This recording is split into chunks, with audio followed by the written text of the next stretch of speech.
Hello, everyone. Zoha Naghar here, and I'm going to cut right to the chase. I'm so excited for today's guest.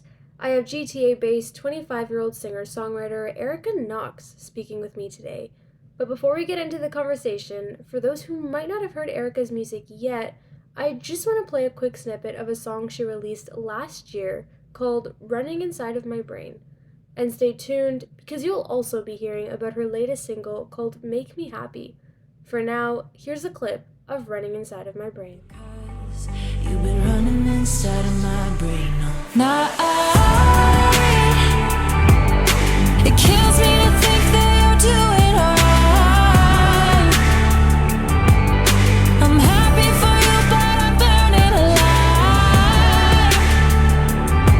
Most days I'm okay, except for tonight. 'Cause you've been running inside of my brain all night. You've been running inside of my brain. So good. And now I'm even more excited for you all to hear Make Me Happy because it is also so good. But right now it's time to get into the conversation. So, Erica, thank you so much for being here. Let's start off at the beginning. Music has been a part of your life since you were young. Can you tell me a little bit more about that? And, at what age did you sort of think to yourself, like, yeah, I want to do that and I want to take that more seriously? Yeah. Well, growing up, I've always sung. I've always sung like since I was a baby. My mom would say like before I could walk, I would be singing. So it's basically like I haven't known anything else. When I was 10, I got a guitar for Christmas, this really cute, like small little black guitar, and the hole was a bedazzled heart cut out. It's actually really cool. I wish I still had it, but my sister and I we started guitar lessons, and she's a few years older than me, and she would play my grandfather's guitar, which I play on all my shows now. It's just my go-to guitar. So yeah, we started guitar lessons, and we would just learn. Obviously, we had to learn like different scales and chord shapes and everything.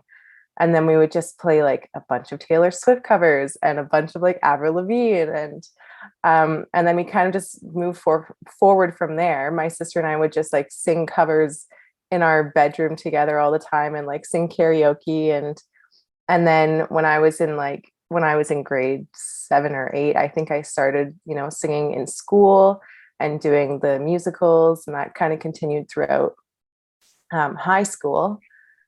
And I didn't play my first show until I was 16, I think. And that's around the same time I started writing music because I was like, well, you know what? Taylor Swift is making a career of playing shows and writing her own songs, so I have to do that. Sorry to keep bringing up Taylor Swift, but I love her.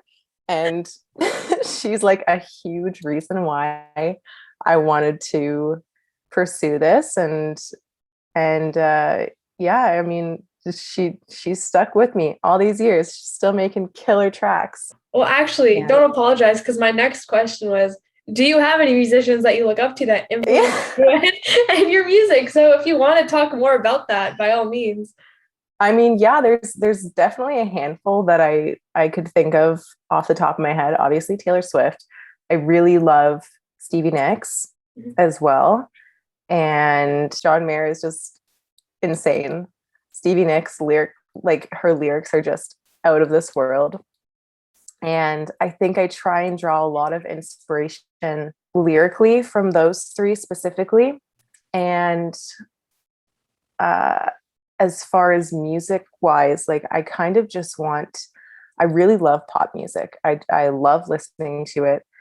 But I also, when I write a song, I don't think of like, this could be a really big pop song. This could be on the radio and stuff. I kind of just write it very, very acoustically. Like I'll write a song on my voice memos app with my notes app, like just at the same time, simultaneously just like on my phone. And it's a very acoustic, slower song, it always starts off like that. Every song that I've written has started off like that. Yeah. So yeah, I mean, lyrically, I always kind of in the back of my head, I'm like, what would this person do? What would this person do? I mean, you can take inspiration so far, but you also have to consider, what am I going through right now? Like, what can I talk about? So yeah, there's always a lot going on. Always a lot going on in the head. We love that. Okay, well, shifting gears to more recent events. In 2020, you went on tour supporting Andrew Sheriff, but unfortunately, it got cut short because of COVID. Um, and in April of this year, you performed at El Mocambo in Toronto with musician Whaley. Yeah. What were those experiences like, and what do you feel when you're performing live? Honestly, I get super terrified. I get super terrified. I like to think of myself as an extroverted introvert. So, being a musician, you really have to be okay to socialize, okay to mingle, okay to perform in front of people, okay to be criticized all the time. And obviously, like, as shows have been getting a little bit bigger, the audience has been a little bit bigger over the years. I kind of just have to accept, like, this is what you want. This is what you want. Just do your thing and have fun.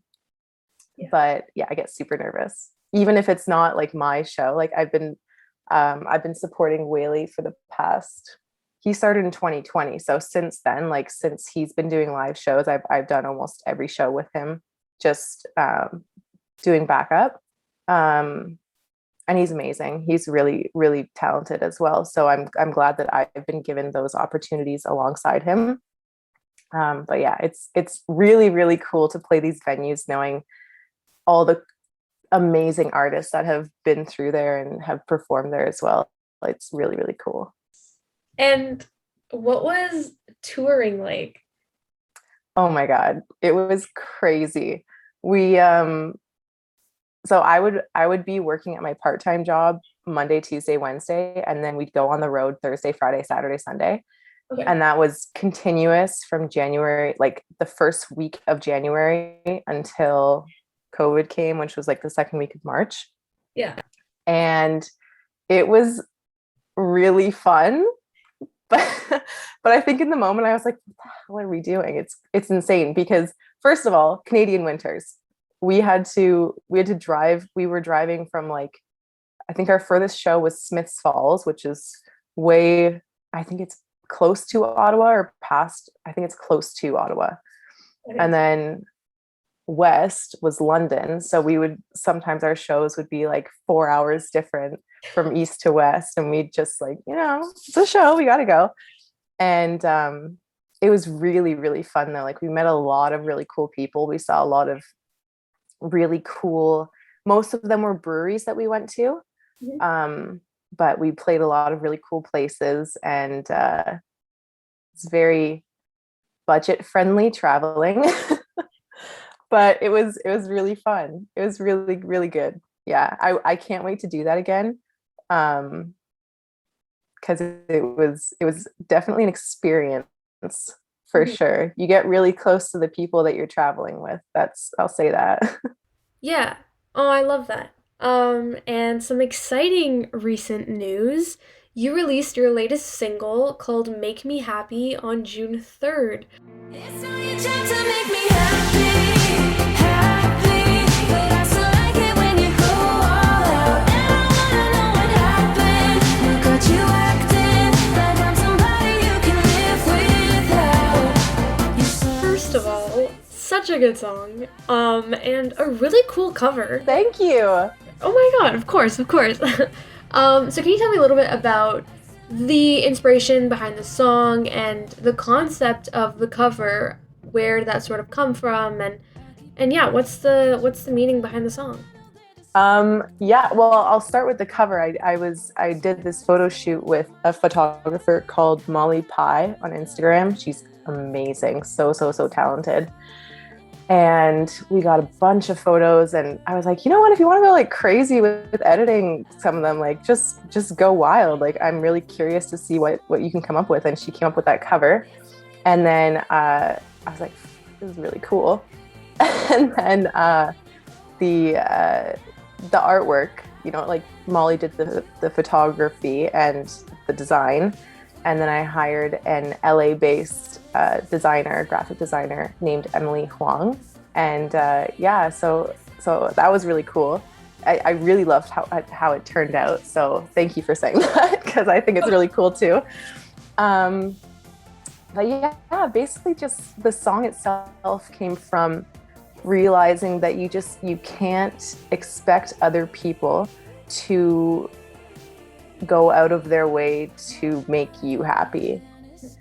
Like everything, it's cliche, but you have to be the one who puts yourself first. You have to be the one who fights all your battles for you and who shows up for you first.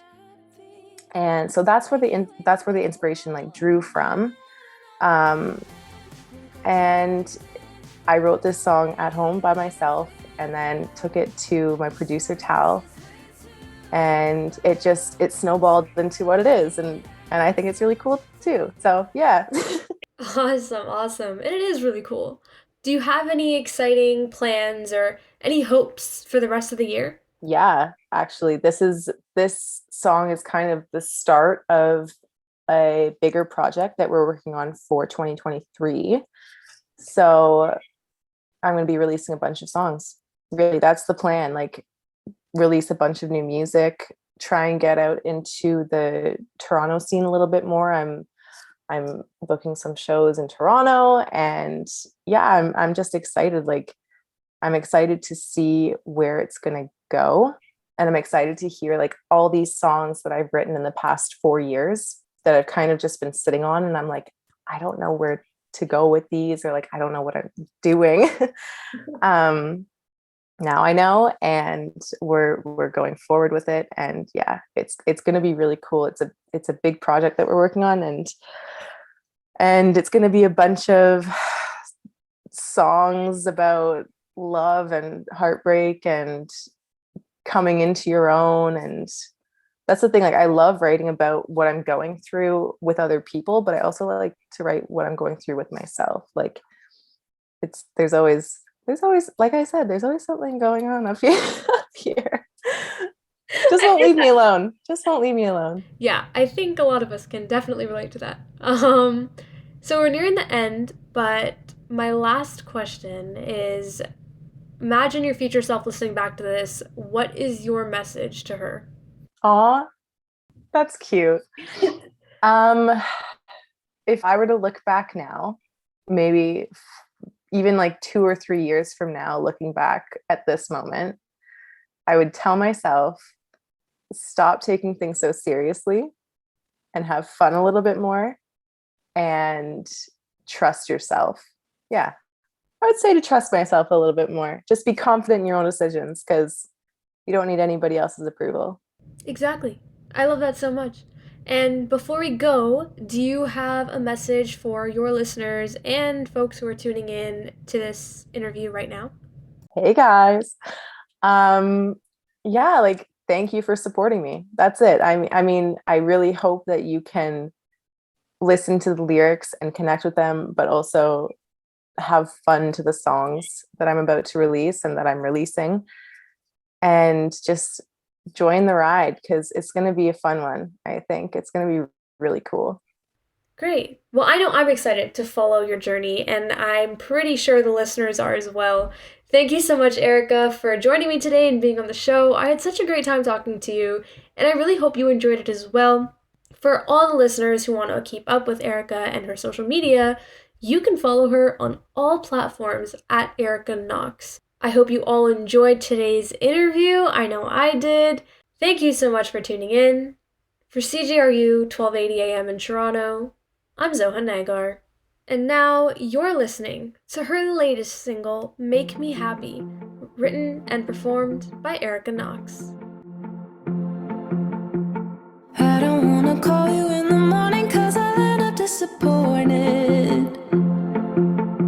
It's all the same from day to day. I can't help but believe you've been avoiding me. It's like your current consumes me until I drown. I've gotta escape, sinking somehow.